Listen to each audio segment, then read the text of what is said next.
So recall from an earlier lecture segment that we have two main types of epithelia. The first was the epithelia that form coverings and linings, and the second was the epithelia that form glands in the body. Now, the function of epithelia that form glands in the body is that they are going to secrete substances. So that is, this word secrete means that the gland cells are going to produce a substance, and then they're going to pass that substance to the external surface so that that substance can enter the body cavity or coat the body's surface. So we'll focus on the gland function of epithelia in this lecture segment here. So glands may be single-celled or multicellular, and glands make a secretion. Now, the secretion is the substance that they're passing to the external surface.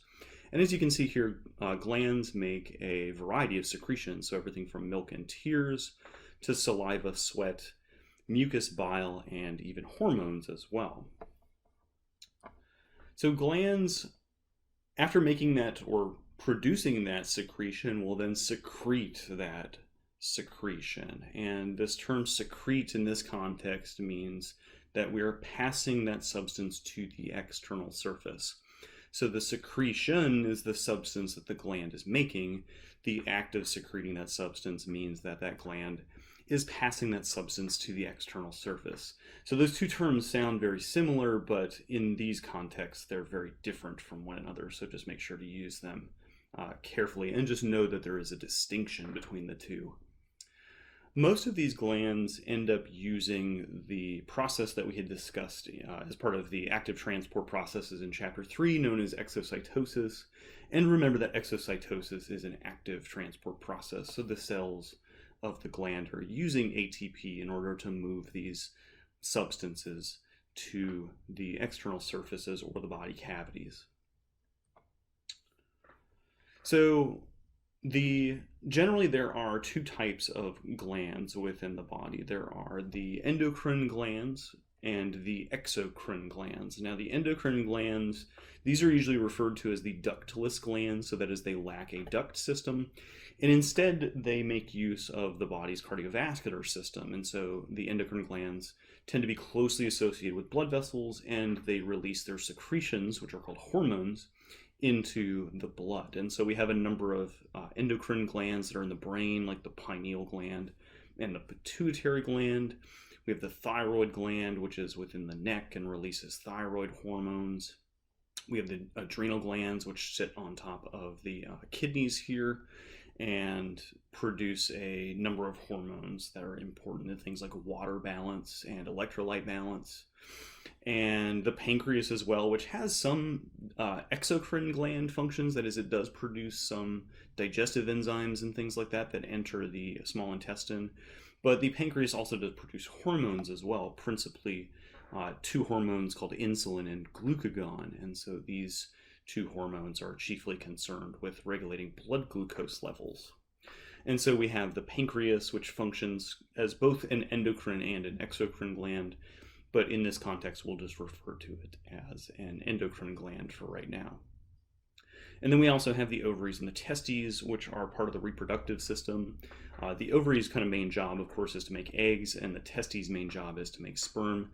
But other cells or other populations of cells within these structures are responsible for producing hormones like estrogens and progesterone.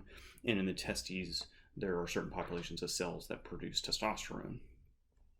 So those are the endocrine glands, and we'll focus mainly on their function and their structure in Chapter 16, which is we won't see until A and P2.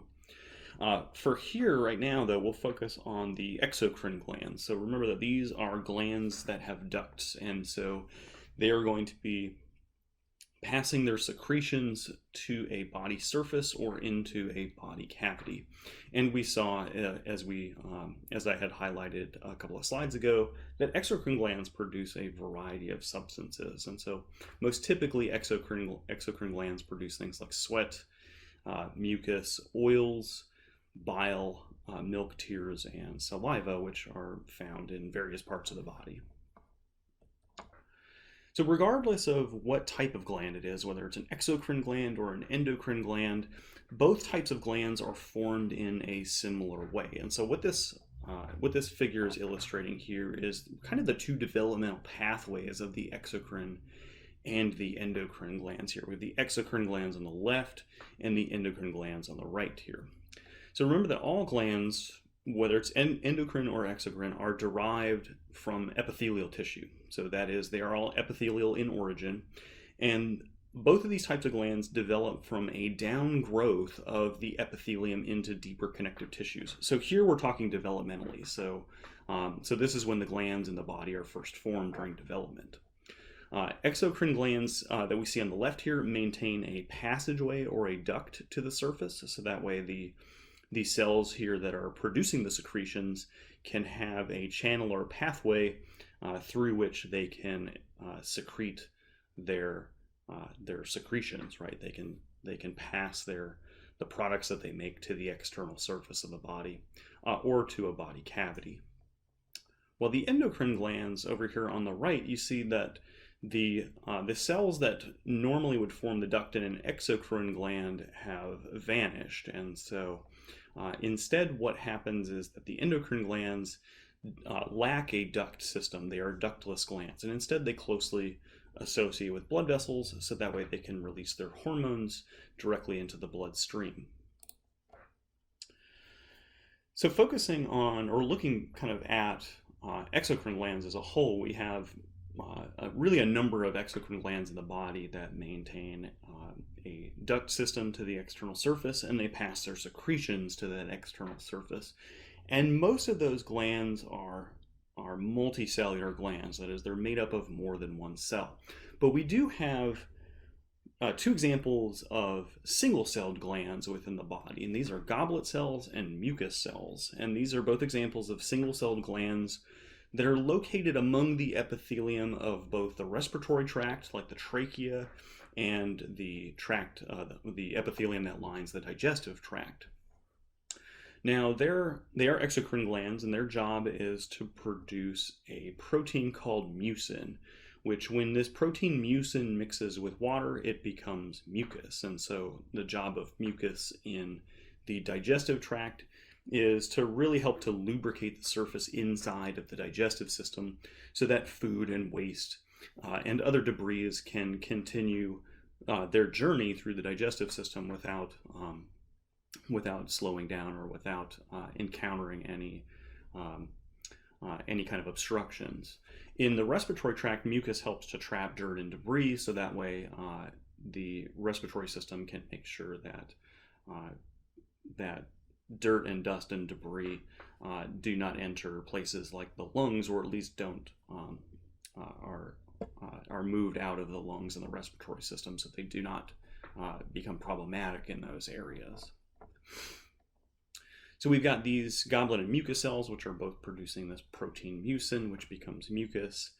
In order to do this, in order to produce and release large amounts of this mucin protein, we need to kind of go back and think about the organelles that the cell needs in order to accomplish this.